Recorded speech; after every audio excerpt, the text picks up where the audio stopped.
Hey there, everyone. Welcome back to Utility Sports. And in today's video, we're going to be taking a look at the Carolina Panthers, a team mock draft here specifically for Carolina. This was requested on the channel by one of our loyal subscribers, someone who's been consistently watching a lot of videos. So if you would like to see a specific team mock draft as well, make sure to leave a like on this video and also comment which team you would like to see in our next team mock draft. We are definitely willing to be flexible and versatile with what content you'd like to see here on Utility Sports, putting the U in Utility Sports. So make sure you guys hit that subscribe button. And now let's jump into it here with the Carolina Panthers.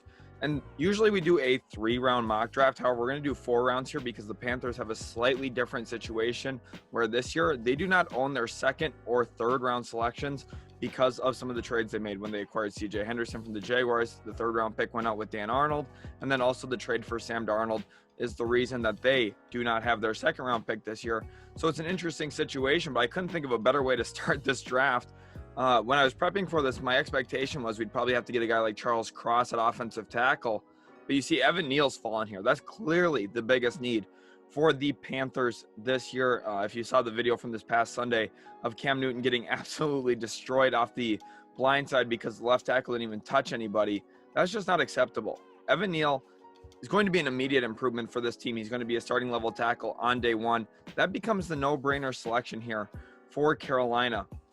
Panthers fans, I want to know, how much do you guys regret the Sam Darnold trade? Because I think that's one that's obviously going to have shaped the direction of this franchise a little bit when you look at what assets they do and don't have because of that trade.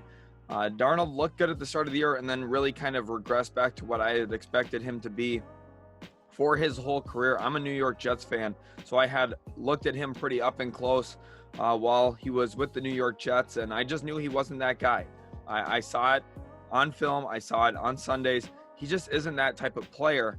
And for Carolina, they need to find that quarterback long-term. However, this year, I think it's just going to be tough for them to do that. They probably have to wait until next year. Expect Cam Newton to probably be back. They already have accepted that 5th-year option as well on Sam Darnold. So they have him under contract. They got Cam and Sam probably going into next year would be my guess.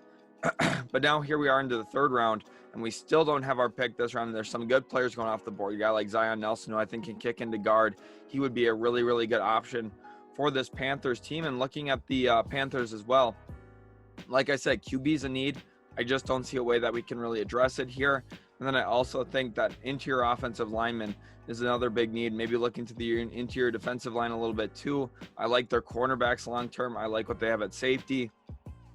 For me, it's about trying to maybe find a linebacker if there's a solid one that's fallen a little bit, or looking back into that offensive line and just grabbing another body, someone who can help out, be physical. Nick Bonito does go, unfortunately. I was hoping he would be there. He would be an interesting pickup as well, because I think that edge position does require a little bit of need there as well. Here we are in round 4 now at pick 104.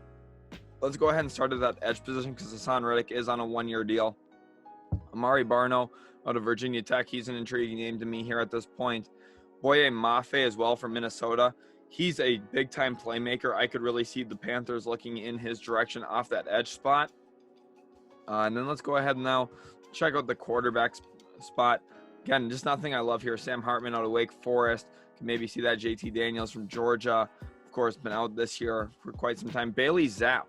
Interestingly enough, this Western Kentucky kid probably going to break Joe Burrow's touchdown record this year. He has 56 touchdowns already on the season and has 2 more games to go with his conference title game and then a bowl game for Western Kentucky. So he only has to throw 5 touchdowns in the next 2 games, which that's a lot of touchdowns. But for him at 56, I expect him to definitely get there. Let's go ahead and now look at the interior defensive line as well. Keanu Benton, Haskell Garrett. He's an intriguing one here out of Ohio State. Otherwise, I'm just not in love with what I see here at this spot. So let's go look into that interior offensive line like I wanted to. Ed Ingram out of LSU could be an interesting guard at the NFL level. The only concern I have, does Carolina want to look into our offensive line 2 picks in a row? Of course, they are quite a bit spaced out. One comes on day 1, and then their next pick's not until day 3 of the NFL draft. For that reason, though, I am going to go actually with Boye Mafe here out of the University of Minnesota. He flashed, especially when they brought home the axe against Wisconsin this year. He had a really, really nice performance in that game. And I think that he's going to be someone in the NFL that can be a really, really solid rotational player off the edge. And remember, this is the 4th round. I know it's their 2nd selection, But when you get to round 4, if you can find someone who can play a role onto a team and actually get real playing time because of something that they can consistently do for you, that's a really good selection. I think that we actually did really, really well in this mock draft. Getting Neal is an A-plus level pick at number 10 overall. I don't really see a way that actually happens. So if Carolina did want him, they'd have to maybe find a way to move up. But it's kind of tough because they don't have a ton of draft capital. And then you look in the 4th round, grabbing Boye Mafe from the U of M, another really good edge player, someone who can get off the edge, but also can win with power. You could maybe kick him inside a little bit as well. Just an all-around playmaker. He's going to get some bad balls as well. He's a smart player. He's pretty good physically, and he's really progressed in his time with the Gophers. So I expect him to continue on that upward trend once he gets into the NFL. Hopefully you guys did enjoy today's video. I know this was a requested one for the Panthers. Neal, a home run selection here in the 1st round. Panthers don't have a ton to work with in the first 4 rounds of the draft, but they get 2 good players here. I think that's the best that they could probably do come draft night. Hopefully you guys did enjoy. If you did, leave a like. Also subscribe if you are new to the channel, and we'll catch you in the very next Utility Sports video.